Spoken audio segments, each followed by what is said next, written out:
60 വർഷത്തെ ജീവിതത്തിൽ പപ്പയ്ക്ക് മക്കളോടും മരുമക്കളോടും ഒക്കെ പറയാനുള്ളതുണ്ട്. എന്ത് മെസ്സേജാണ് നിങ്ങൾക്ക്?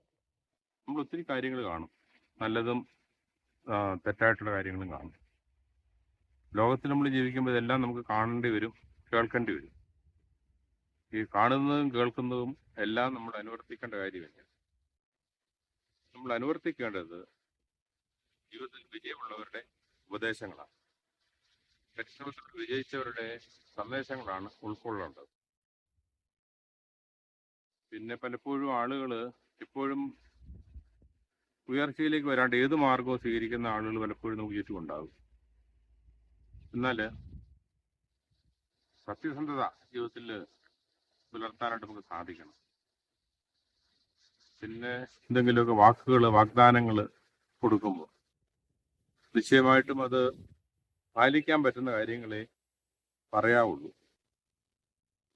അങ്ങനെ നമ്മൾ ആർക്കെങ്കിലും വാക്ക് കൊടുത്തിട്ടുള്ള കാര്യങ്ങൾ സാധിക്കുമെങ്കിൽ പാലിച്ച് മുന്നോട്ട് പോകുമ്പോൾ നമ്മുടെ ജീവിതത്തിന് അർത്ഥവും വ്യാപ്തി ഉണ്ടാകും. അങ്ങനെയെങ്കിൽ ലോകം മുന്നോട്ട് പോവുള്ളൂ. കാരണം എന്താ വെച്ചാൽ വാക്ക് പാലിക്കാത്തവരും വിശ്വസ്തത ഇല്ലാത്തവരുമായിട്ട് ജീവിക്കുമ്പോൾ അരാജകത്വം ഉണ്ടാകും. നല്ലൊരു സൊസൈറ്റി രൂപീകരിക്കണമെന്നുണ്ടെങ്കിൽ, തലമുറകൾ നന്നാകണമെന്നുണ്ടെങ്കിൽ, അതെനിക്ക് പപ്പ ആ കാര്യത്തിൽ വളരെ കർക്കശമായിരുന്നു. കാര്യങ്ങൾ എന്തെങ്കിലും പറഞ്ഞാൽ അത് പാലിക്കാനായി എപ്പോഴും ശ്രദ്ധിച്ചിരുന്നു. അത് നമുക്ക് പാരമ്പര്യമായിട്ട് കിട്ടിയ ഒരു കാര്യം തന്നെയാണ്. ആരോടെങ്കിലും എന്തെങ്കിലും വാക്ക് കൊടുത്താൽ പാലിച്ച് മുന്നോട്ട് പോകും. മറ്റൊരു കാര്യം, പരിശ്രമിച്ചാൽ നമുക്ക് നമ്മൾ പ്രതീക്ഷിക്കുന്ന അപ്പുറത്ത് എത്താൻ സാധിക്കും. എല്ലാ ആളുകളും പെട്ടെന്ന് അങ്ങ് ഉയർച്ചയിലേക്ക് വരാനായിട്ടാണ് ചിന്തിക്കുന്നത്.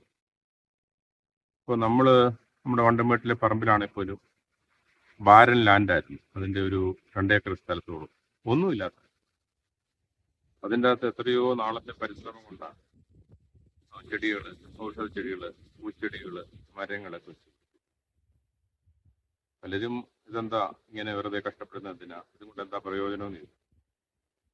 ഇത് ഭയങ്കര സന്തോഷമല്ലേ?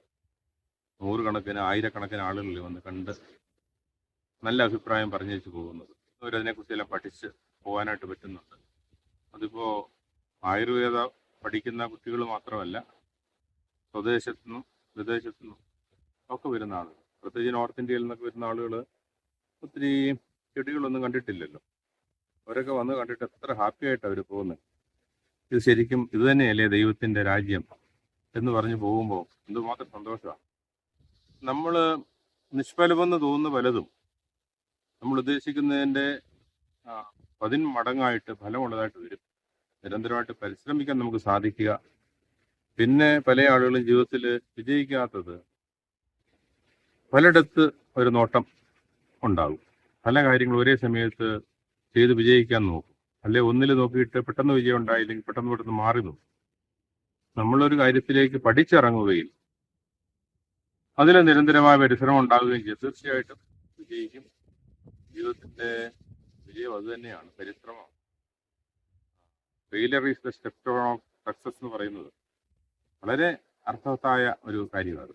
ഇപ്പോൾ ചെറുപ്പരാജയം ഉണ്ടാകും, പക്ഷേ നമ്മളതിൻ്റെ അകത്ത് ഏത് കാര്യത്തിൽ ഇറങ്ങിയാലും നിരന്തരമായ പരിശ്രമം തീർച്ചയായിട്ടും വിജയത്തിലെത്തിക്കും. നിരന്തരമായ പ്രാർത്ഥനയും ദൈവാശ്രയവും പരിശ്രമമാണ് നമുക്ക് മുന്നോട്ട് പോകാനായിട്ട് സാധിക്കുന്നത്. പ്രയാസങ്ങളിലും ബുദ്ധിമുട്ടുകളിലും വീഴ്ചകളിലും പരാജയങ്ങളിലും ഒക്കെ സങ്കടപ്പെട്ട് പിന്മാറാതെ കോൺഫിഡൻസോടെ നമ്മൾ പരിശ്രമിക്കാൻ സാധിക്കും.